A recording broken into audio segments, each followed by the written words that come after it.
Good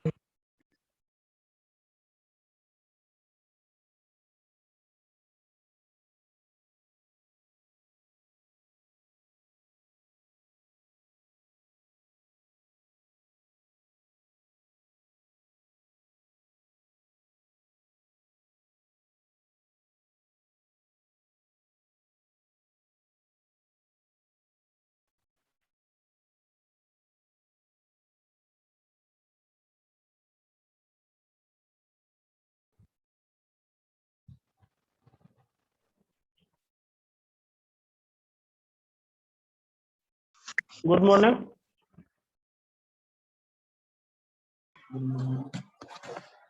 good morning sir. Okay, आवाज आ रही? जी sir. आ रही है। ओके।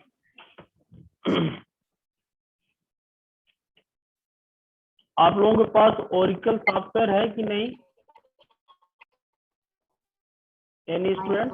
नहीं है सर। नहीं है सर। अच्छा, नहीं सर। ओरिकल। ओके, ओरिकल या तो डाउनलोड करना पड़ेगा या फिर कोई एक कॉलेज में आके आप ले भी जा सकते हैं यदि आना चाहें, फिर आपस में कॉपी कर लीजिएगा, क्योंकि बड़ा सॉफ्टवेयर होता है, डाउनलोड करने में काफी ज्यादा डेटा लगेगा, कंज्यूम होगा।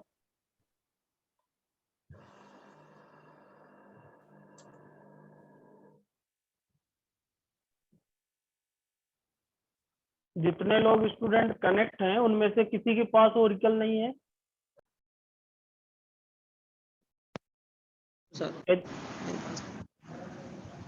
यदि किसी के पास हो तो बताएं।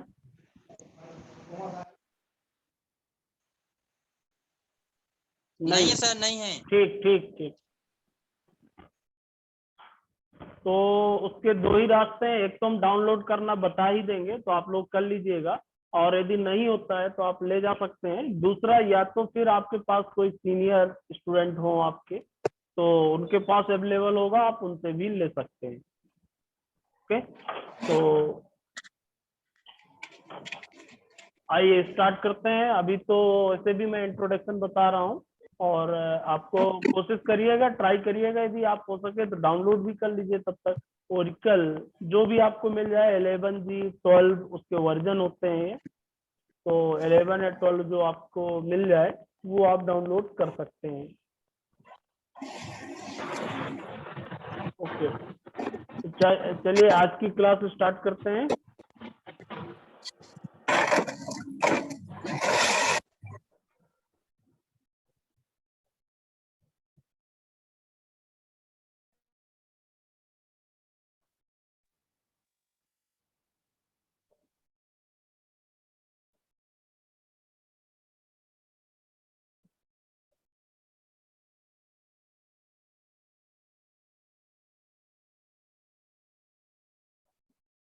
तो कल जो हमने पढ़ा था, इंट्रोडक्शन पढ़ा हुआ था एक्चुअल में डीबीएमएस का, और यहाँ पे मैंने आपको बताया हुआ था ये कि क्या होता है डेटाबेस, क्या होता है, कैसे वर्क करते हैं।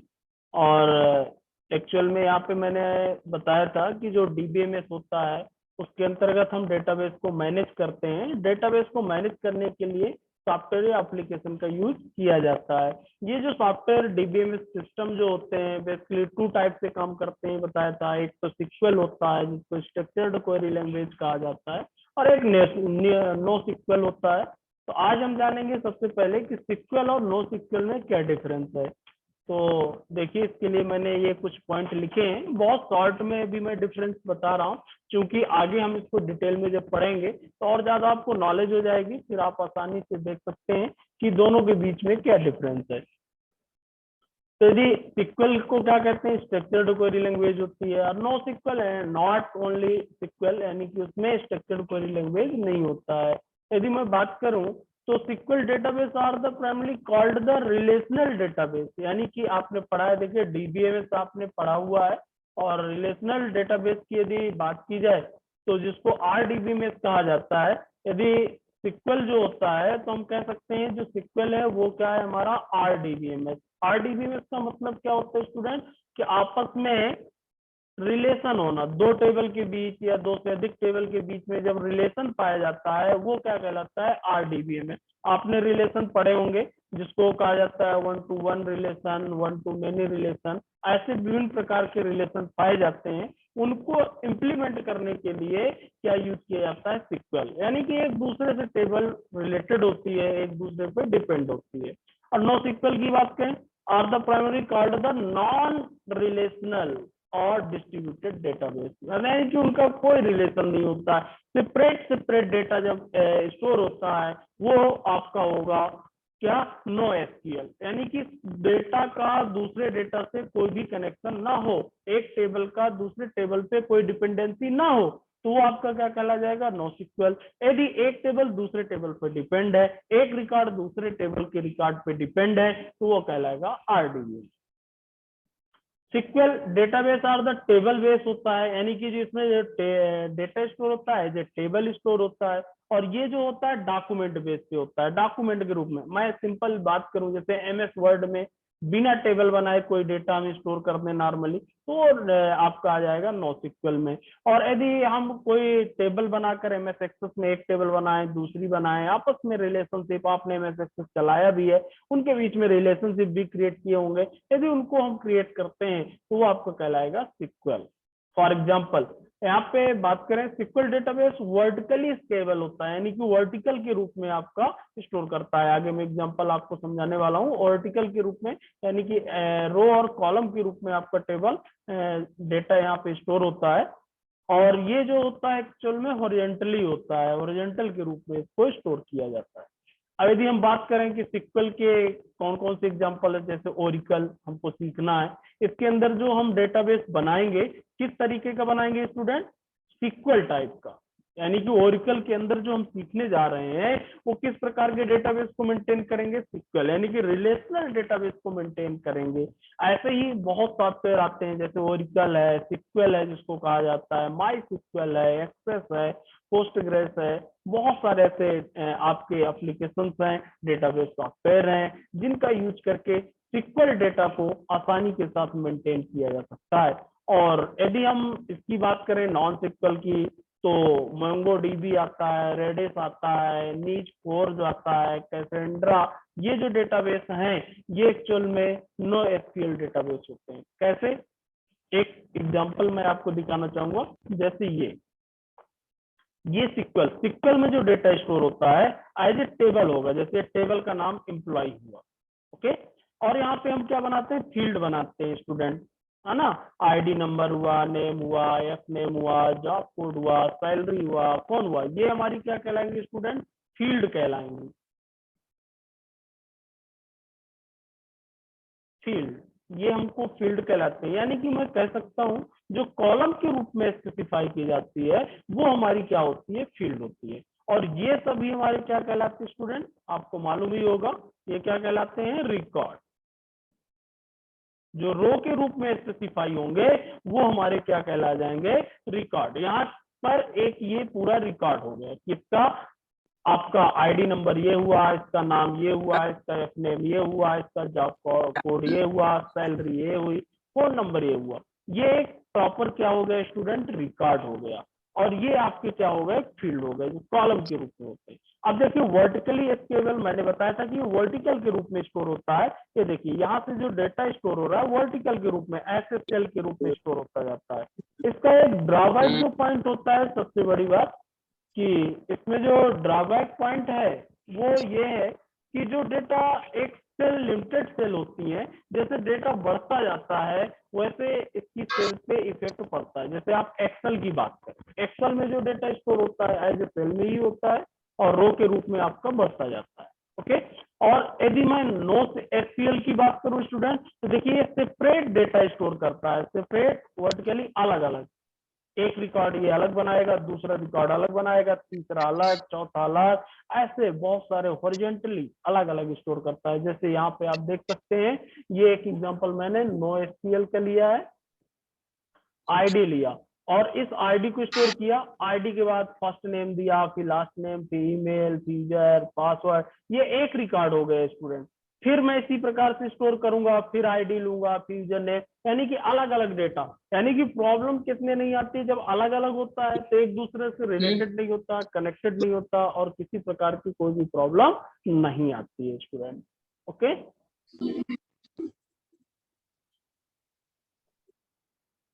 सभी लोग म्यूट कर लें माइक।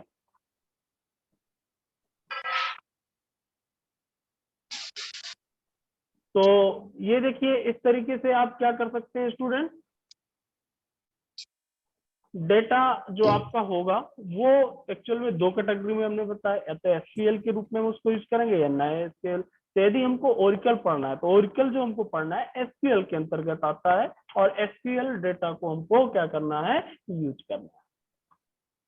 अब देखिए, अब हम बात करते हैं सिक्वल है क्या स्टूडेंट। तो यदि इसकी हम बात करें कि सिक्वल है क्या, व्हाट इज ए सिक्वल, तो सिक्वल इज द स्टैंडर्ड, एक लैंग्वेज है, इसका फुल फॉर्म पहले ही मैंने बताया, स्ट्रक्चर्ड क्वेरी लैंग्वेज, इसका नाम ही है स्ट्रक्चर्ड क्वेरी लैंग्वेज, एक स्टैंडर्ड लैंग्वेज है। वी यूज टू टॉक, ये जो बात करता है किससे करता है, टू आवर डेटाबेस, यानी कि हमारा जो डेटा है डेटाबेस के रूप में स्टोर होता है। यहाँ पे मैं यदि बात करूं, आपको समझाना चाहूँ एक्चुअल में होता क्या है कि मान लीजिए यहाँ पे हमने डेटा को ही स्टोर किया, थोड़ा सा समझिएगा स्टूडेंट, यहाँ पे कोई भी डेटा हमने स्टोर किया, यहाँ पे सीरियल नंबर हुआ, नाम हुआ, नेम हुआ और सैलरी हुई, ये डेटा यहाँ पे स्टोर है, ये हमारा क्या कहला जाएगा, टेबल या डेटाबेस। डेटाबेस में डेटा स्टोर है।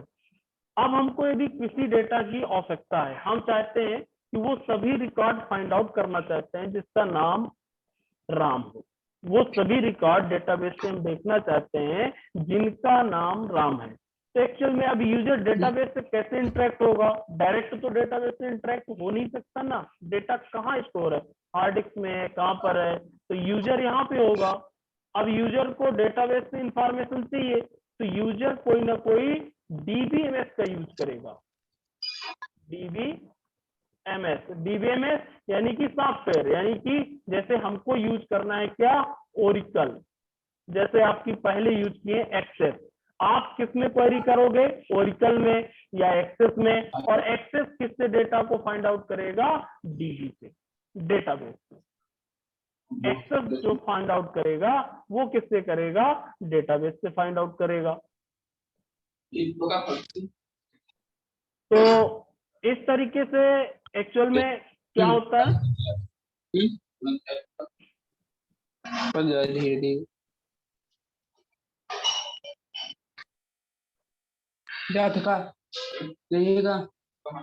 देखिए यहाँ पे यूजर होगा और यूजर से डीबीएमएस ओरिकल। ओके, ओरिकल पे क्या होगा, हमने ओरिकल पे क्वेरी करेंगे, क्वेरी परफॉर्म होगी, और ओरिकल के अंदर क्या बना होगा, डेटाबेस, डेटाबेस से उस डेटा को फाइंड आउट करेगा और हमको रिजल्ट में मिलेगा।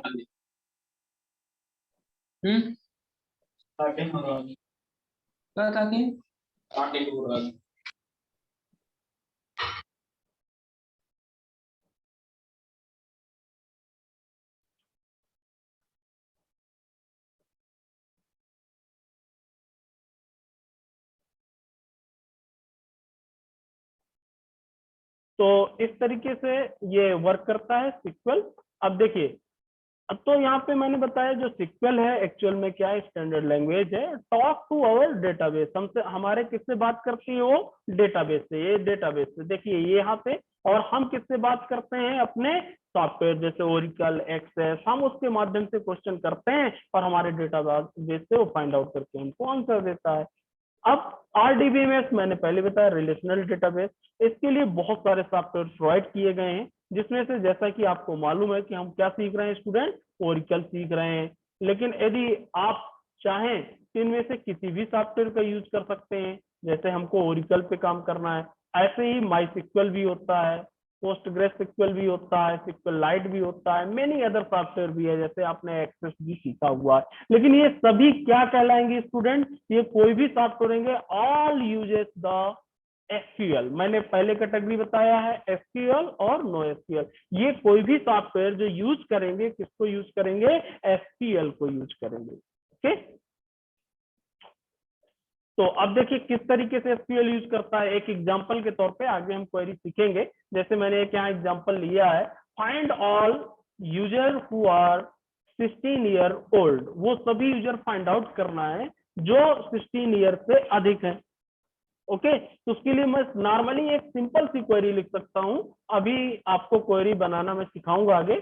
तो जैसे select star from users where age greater than equal to 16, तो आसानी के साथ हम मेरे सामने वो सभी रिकॉर्ड डिस्प्ले हो जाएंगे जिनकी एज 16 से अधिक है। तो ये बेनिफिट हमको मिलते हैं डेटाबेस के अंतर्गत। और ये चाहे हम इस क्वेरी को मैं माइस्क्ल में लिखूं, चाहे एसक्यूएल में लिखूं, चाहे ओरेकल में लिखूं, इनमें मेजर डिफरेंस कुछ नहीं होगा। माइनर डिफरेंस हो सकता है, सिंटैक्स का डिफरेंस हो सकता है। जैसे आपने प्रोग्रामिंग सीखा है स्टूडेंट, आपने सी सीखा, C++ सीखा है ना, जावा सीखा, इस तरीके से जो भी प्रोग्रामिंग सीखी आपने स्टूडेंट, उसके कॉन्सेप्ट तो वही होते हैं, ऑपरेटर तो सब में पाए जाते हैं, कंडीशनल स्टेटमेंट सब में पाए जाते हैं, लूप वही होते हैं, उनकी वर्किंग प्रोसेस वही होती है, लेकिन उनके सिंटैक्स अलग हो सकते हैं। सेम वही कहने का मतलब है कि यहाँ पे जो क्वेश्चन होगा वो सेम होगा, उसका आंसर भी सेम होगा, आउटपुट भी सेम होगा, लेकिन लिखने का थोड़ा सा तरीका चेंज हो सकता है। वो किस पे डिपेंड करता है कि आप कौन सा डीबीएमएस सॉफ्टवेयर को यूज कर रहे हैं। ओके, तो ये एक मैंने एग्जांपल यहाँ पे दिया स्टूडेंट, और इस तरीके से हम इसको सीखेंगे। आज मैं इसी के साथ स्टार्ट करना चाहता हूँ अब कि आपको थोड़ा सा इंट्रोडक्शन भी ओरिकल का अब आपको मैंने यहाँ क्लियर कर दिया कि स्टूडेंट हमको सिक्वल के अंतर्गत जो सिक्वल आरडीबी में आपको पाया जाता है उसके अंदर क्या सीखना है, ओरिकल। अब ओरिकल क्या होता है और कैसे ओरिकल में वर्क करते हैं ये हम सीखेंगे। तो सबसे पहले मैं इसकी हिस्ट्री आपको बता देता हूँ ओरिकल की स्टूडेंट क्या है, और आप चाहेंगे तो मैं इसकी पीडीएफ बनाकर आपको सेंड भी कर दूंगा स्टूडेंट, और पढ़ लीजिएगा इसको डिटेल में, और नोट्स भी बना सकते हैं, आप लिख भी सकते हैं। ओरिकल की यदि मैं बात करूं स्टूडेंट, तो Oracle is most widely used database management system है। मैंने पहले समझा दिया डेटाबेस मैनेजमेंट सिस्टम क्या होता है। डेटाबेस मैनेजमेंट सिस्टम वो होता है जिसके माध्यम से आसानी के साथ डेटाबेस को क्रिएट किया जा सके, मॉडिफाई किया जा सके, डिलीट किया जा सके और एक्सेस किया जा सके। बेसिकली डेटाबेस के अंदर ये 4 ही ऑपरेशन परफॉर्म किए जा सकते हैं, और 4 को फिर हम अपनी आवश्यकता अनुसार उनको यूज करते हैं, यानी कि डेटाबेस को बनाना, डेटाबेस को चेंज करना, और डेटाबेस में मॉडिफिकेशन करना यानी कि चेंजेस करना, और अपनी आवश्यकता अनुसार डेटा को फाइंड आउट करना, और लास्ट में डेटा को क्या कर देना, डिलीट कर देना। 4 ही ऑपरेशन होते हैं। इन ऑपरेशन को हम विभिन्न तरीके से क्या कर सकते हैं, परफॉर्म कर सकते हैं।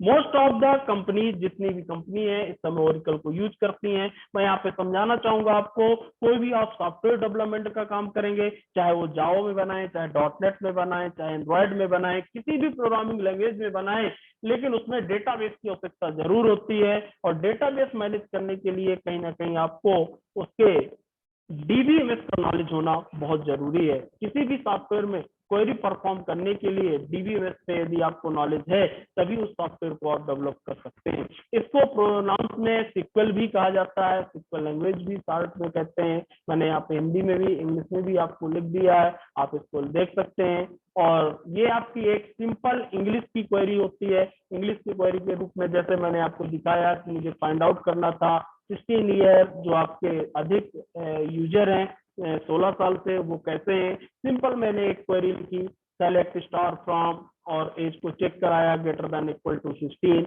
वो रिकॉर्ड मेरे सामने डिस्प्ले हो जाएंगे। यदि मैं इसके डेवलपमेंट की बात करूं तो IBM corporation limited uses the Codd's model 1979 में इसको सबसे पहले इंट्रोड्यूस किया गया था एज ए कमर्शियली, यानी कि कहीं ना कहीं बिजनेस के लिए इसको बनाया गया था। और इसमें जो अवेलेबल था इम्प्लीमेंटेशन था ऑफ सिक्वल, मैंने समझाया आपको सिक्वल के पार्ट को इम्प्लीमेंट किया गया था, called the standard RDBMS language. और स्टैंडर्ड एक RDBMS लैंग्वेज थी, क्योंकि सिक्वल जो होती है वो क्या है, RDBMS लैंग्वेज है। Oracle corporation was started to computer programmer, और इसको जो ओरिकल कॉर्पोरेशन को स्टार्ट किया था 2 प्रोग्रामर ने किया था, एक लेरी लेरसन और एक बॉम माइनर था, जो कब स्टार्ट किया था 1977 में। मैंने आपको बताया है कि इस तरीके से इन दोनों ने मेहनत किया और अपने एक इनको दोनों को डेटाबेस के विषय में अच्छा नॉलेज था और उस बेस पे इसको इन्होंने डेवलप किया। इन्होंने देखा कि एक ऐसे डेटाबेस सिस्टम की आवश्यकता है जिससे आसानी के साथ डेटाबेस को मैनेज किया जा सके। फर्स्ट प्रोजेक्ट जो इसका बिल्डअप था बना था, स्पेशली जो डेटाबेस प्रोग्राम डेवलप किया गया था वो था आपका CIA यानी कि सेंट्रल इंटेलिजेंसी एजेंसी के लिए डेवलप किया गया था। ये शॉर्टली इंट्रोडक्शन। इसके वर्जन की यदि बात करूं, इसके बहुत सारे वर्जन आए, 8i आया, 9 आया, 10G आया, 11G आया, 12G, अब 18VC आ गया है। बहुत सारे इसके अवेलेबल वर्जन हैं, लेकिन आप अपनी आवश्यकता अनुसार वर्जन यूज कर सकते हैं। और यदि इसकी शॉर्ट डेफिनेशन आपसे कोई पूछता है तो उसके लिए मैंने यहाँ लिखा है, देखिए कि लैरी एरिक्सन ओरिकल के फादर हैं, यानी कि Larry Ericsson is the father of the Oracle. Oracle के फादर कौन है? लैरी एरिक्सन, यानी कि दो प्रोग्रामर ने मिलकर इसको डेवलप किया था, जिसको फादर ऑफ ओरिकल कहा गया, लैरी एरिक्सन है। और इन्होंने जो स्टार्ट किया था 1977 में सॉफ्टवेयर डेवलपमेंट एक लेबोरेटरी के नाम से कंपनी को शुरू किया था, और इस कंपनी का नाम जो उन्होंने रखा ओरिकल कॉर्पोरेशन रखा गया। So Larry Ellison is the father of the Oracle, who has started the company name Software Development Laboratory in 1977. Now this company is, बाद में इसका नाम जो चेंज किया रखा उन्होंने, एक नाम दिया Oracle Corporation। तो और इसके जो वर्जन आए उसके लिए मैंने यहाँ पे वर्जन भी लिखे हैं। सबसे पहले तो 1977 में ही एक जो उन्होंने वर्जन दिया SEL सॉफ्टवेयर डेवलपमेंट लेबोरेटरी, फिर ऐसे धीरे धीरे वर्जन पॉपुलर होते गए, बहुत सारे वर्जन आए। हमें जो मोस्टली वर्जन आपको पढ़ने को मिला, देखिए यहाँ से 1977 से ओरिकल 8, ओरिकल आई, ये बहुत फेमस, इसके साथ जावा के साथ इनबिल्ट किया गया और जावा के साथ इसकी डेटाबेस प्रोग्रामिंग को यूज किया गया। फिर 9i आया, फिर 2003 में ओरिकल 10G आ गया, फिर 6 में 11G आया, फिर आपका जुलाई 2014 में 12C आ गया और फरवरी 2018 में ओरिकल 18C आया। तो इसके बहुत सारे वर्जन भी अवेलेबल हैं और इनको हम यूज कर सकते हैं। देखिए इसका जो मेन यूज है कि सिक्वल के माध्यम से हम क्या यूज करते हैं, allow user to access the data relational, मैंने पहले ही बताया कि इसका मोस्टली यूज है किस लिए है, RDBMS relational database management system के लिए। Allow user to define the data in database, manipulate the data, यानी कि डेटा को हम डिफाइन कर सकते हैं, मैनिपुलेट कर सकते हैं, चेंजेस कर सकते हैं, create and drop database table, table को हम बना सकते हैं, क्रिएट कर सकते हैं, डिलीट कर सकते हैं। इसके साथ साथ हम इसमें स्टोर्ड प्रोसीजर फंक्शन भी यूज कर सकते हैं, यानी कि इसके अंदर हम प्रोग्रामिंग भी कर सकते हैं, प्रोसीजर भी बना सकते हैं, फंक्शन भी बना सकते हैं। Allow user to set the permission, और साथ में हम परमिशन भी सेट कर सकते हैं किस टेबल को, किस यूजर को कितनी परमिशन देना है। क्योंकि होता क्या है, मैं जनरली आपको बता दूं स्टूडेंट, जैसे बैंक एक बहुत बड़ा डेटाबेस होता है, उससे इंटरफेयर करना सबके लिए आवश्यक नहीं होता है। जैसे बैंक की बहुत सारी ब्रांचेस होती हैं, यदि जो ब्रांच जहाँ पर है और उस ब्रांच में जो ब्रांच मैनेजर है वो अपनी प्रिविलेजेस पूरी रखता है, यानी कि वहां पे एक्सेस परमिशन पूरी रखता है, लेकिन उसके अंडर में जो वर्क कर रहे होते हैं उनके पास जो परमिशंस होती हैं वो लिमिटेड होती हैं। जिस व्यक्ति के पास पैसा जमा करने की परमिशन है वो पैसा जमा ही कर सकता है, निकाल नहीं सकता है, कहने का मतलब ये। लेकिन बैंक मैनेजर चाहे तो वो दोनों वर्क कर सकते हैं। तो इसलिए सिक्योरिटी होना भी बहुत जरूरी है स्टूडेंट डेटाबेस में, तो वो फैसिलिटी भी हमको ओरेकल प्रोवाइड करता है, सिक्योर्ड होता है, हम बहुत आसानी के साथ इसको क्या कर सकते हैं, सिक्योरिटी के साथ यूज कर सकते हैं। ये मैंने इंट्रोडक्शन बताया स्टूडेंट।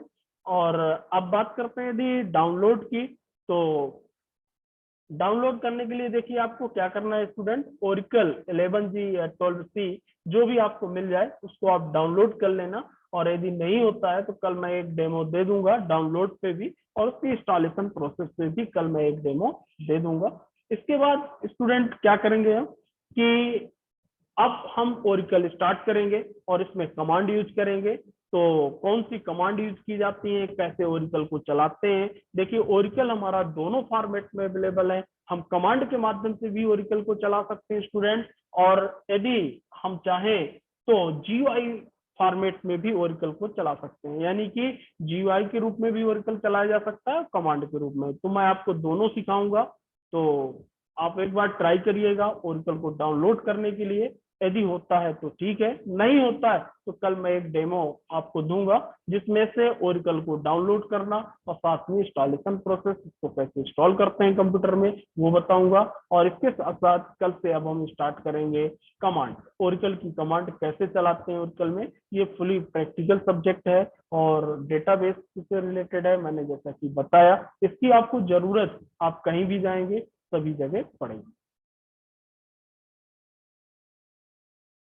ओके स्टूडेंट, तो आज की क्लास मैं यहीं पर क्लोज कर रहा हूं, और आप लोग एक बार ट्राई करिएगा स्टूडेंट कि यदि ओरिकल आपके कहीं से अवेलेबल हो जाए, डाउनलोड कर लें आप या किसी से मिल जाए तो ज्यादा अच्छा होगा, क्योंकि अब हम प्रैक्टिकली ओरिकल को सीखेंगे, तो उसमें आपके पास सिस्टम में ओरिकल होना बहुत जरूरी है। और ओरिकल स्पेस भी काफी लेता है, ये भी मैं आपको बता दूं। और एक बार सही तरीके से आप उसको इंस्टॉलेशन करिएगा, क्योंकि अनइंस्टॉल होने में भी प्रॉब्लम होती है। कल मैं आपको ओरिकल की इंस्टॉलेशन प्रोसेस प्लस डाउनलोड आपको बताऊंगा, इसके बाद फिर हम कमांड भी उसमें रन करना सीखेंगे। ओके, तो आज की क्लास में यहीं पर क्लोज कर रहा हूं। ठीक है सर। Thank you sir.